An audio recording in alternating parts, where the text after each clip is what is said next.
Welcome back again. So we were last talking about different types of reactions, different types of problems, I should say, that we're going to encounter in this thermo unit. One was the heating curve, which we talked about. Another was a calorimetry problem, like if you wanted to take a piece of hot metal and put it in some cold water and find out, hey, what's the temperature going to be like when we end up? And we talked about kind of how to do that. I assume you can do the algebra. And then we mentioned delta H of reaction problems, which so we would get to. And so now is a time to get to that.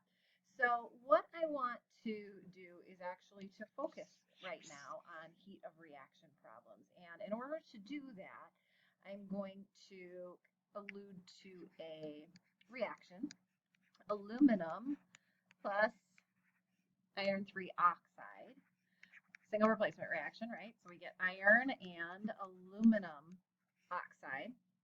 And what we're going to try to do is just talk about what are some ways that we could find the heat of reaction, the delta H of reaction. So the units, since we're going to deal with it in delta H, we're going to focus on that in kilojoules per mole or joules per mole for that.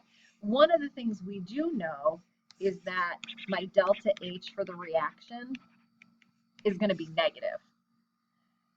Why do I know that? Because this reaction you can find in your book, and this is known as the thermite reaction, which remind me to show you a little mini demo of that, of the thermite reaction. But if you see the picture in your book, it gives off a ton of flame and heat and all kind of stuff.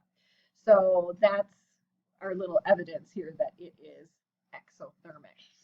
All right, for finding heats of reaction, there's 4 ways that we're going to look at that. One way that you can find the heat of reaction for something is when you either take or are given data, like from an experiment. So we are talking about an experiment, and in fact, most of you did an experiment in Chem 1, which we will not be repeating, but I'll try to draw for you. And it was an experiment where you took some water, and you knew the mass of the water, and you knew the initial temperature of the water, and because it's water, we know its specific heat capacity. And then here's a little stand with a paper clip. Many of you burned a marshmallow, or maybe in biology, you burned a Cheeto or something like that, because you probably did a very similar reaction in biology. And what happened is you set that on fire, and by setting it on fire, the marshmallow combusted, it burned. The temperature of the water went up, so you were then able to find a final temperature of the water. And ultimately, what you would try to find is what is delta H for the reaction of burning a marshmallow. And so how you did that is if you could find the Q for the marshmallow and divide it by, because remember we want it in kilojoules per mole or joules per mole, or even per gram would have been fine. You did it in typically in Chem 1 per gram. You divided it by the grams of the marshmallow that burned. Great. So what did you do? Well, what we had enough information is we had enough information to find Q for the water. So the water gained energy. We know Q is equal to Cm delta T. We knew the specific heat of the water, you knew the mass of the water, and you knew a final and an initial temperature, so you could take final minus initial temperature. We know that the energy gained by the water was lost by the marshmallow. So Q for the water was equal and opposite in sign to Q for the marshmallow combusting. So we were able to find this. Because we found this, we knew what Q for the marshmallow was, which was this. And then literally in class, what you did is you took a mass before you burned it. And then after you burned it, you took a final mass. And whatever the difference in mass was how much marshmallow burned away. And that was there. So that was one way to find delta H for reaction, is by way of experiment. Another way, what you might be, like in this one, you either take data or given data. And another thing is you might be given steps in a reaction and their delta H's, their delta H of reactions. So with this particular one, we're not doing an experiment. So instead, what we do is we manipulate the possible steps in a reaction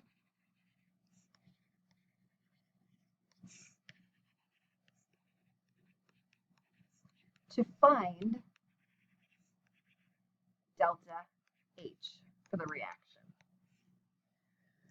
So here's an example, still going with the aluminum and the iron oxide. Perhaps what you're given is something like this.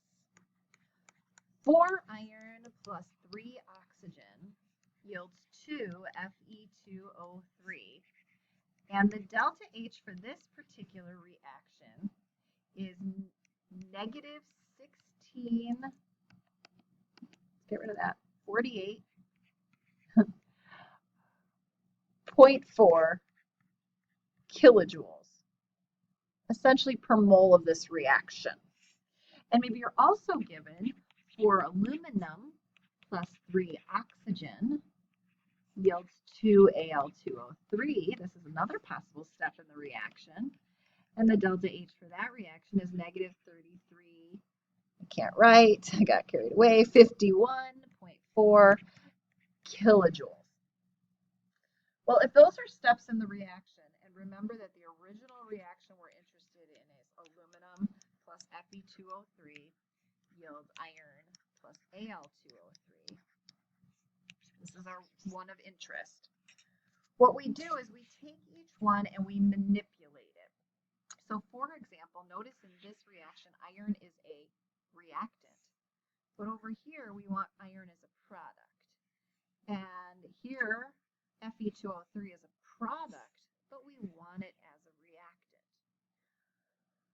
Now, this equation, my original equation here, isn't balanced. So the first thing before we do anything is we need to balance it. So we're going to put, let's see, 2 aluminums and 2 irons, and we're balanced.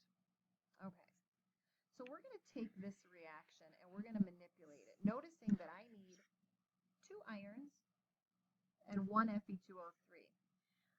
First of all, I'm going to flip this reaction. And the reason I'm flipping it is because I need iron, not as a reactant, I need it as a product. So I'm going to reverse it. 2 Fe2O3 yields 4 Fe plus 3 O2. And because I flipped it, that means I'm going to flip, that is not what I want to do. I'm going to flip the sign, which used to be negative before I accidentally crossed it out. And so my delta H for this is going to be positive 1648.4 kilojoules. But I'm not done with it because I want 2 and 1, and here I have 4 and 2. Well, I can get rid of that because if I multiply this whole thing by 1/2, then the numbers are great. Now, some of you might be thinking, hey, Mrs. May, you forgot about the fact that there's some oxygen and this reaction has no oxygen, and that's true. But the nice thing is there's some oxygen that I would imagine is going to cancel out here because there is no oxygen in this equation. So we'll see if that happens. If I multiply this by 1/2, then I will also multiply this by 1/2. Great. I've dealt with the first step. Now I'm going to deal with the second. Again, let's check if the reactants are products. I need aluminum as a reactant, and I have it. I need aluminum oxide as a product, and I have it. So I am not going to flip this one. I'm going to bring it down here just as is.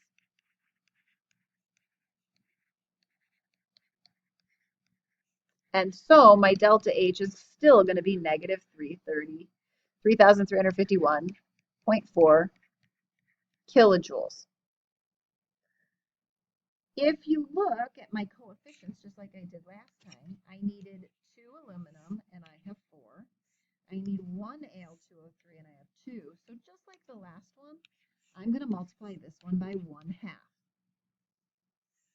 If I do that, I'm then going to multiply this one by 1/2. I'm going to rewrite this just so that I can see everything. So if I multiply this through, my top equation just becomes Fe2O3 yields 2Fe plus 3/2 of an O2. This reaction becomes 2Al plus 3/2 O2 yields Al2O3. And when I do that, if I simply add them together, my oxygen, 3/2 is produced, but 3/2 is used up. If there's things found on the right side of one arrow and the left side of another, they can cancel. Nothing else cancels, so anything else I drop down. If it was on the left side of an arrow, I drop it to the left side of my new arrow. If it's on the right side of an arrow, I drop it down. It doesn't matter what order, it just matters that you're on the correct side of the arrow. And if I do that, if I add the equations, then I can also add these delta H's. And so when I do that, I get negative 851.5 kilojoules for my delta H of reaction. However, my delta H for reaction, I really wanted it per mole or per, kilojoules per mole or joules per mole. This is kilojoules for the reaction. So I might want to interpret that. So if I wanted to interpret it, here's how that works. It is negative 851.5 kilojoules per 1 mole of Fe2O3, because in my balanced equation, there's a 1 mole. Or my delta H of reaction is negative 851.5 kilojoules for every 2 moles of Fe that is made. Why? Because in my balanced equation, it's 2 moles of Fe, or per 2 moles of aluminum, or negative 851.5 kilojoules per 1 mole of Al2O3. And so all of these are ways to interpret my delta H of reaction. And honestly, which one do you use? The one that's most helpful to you.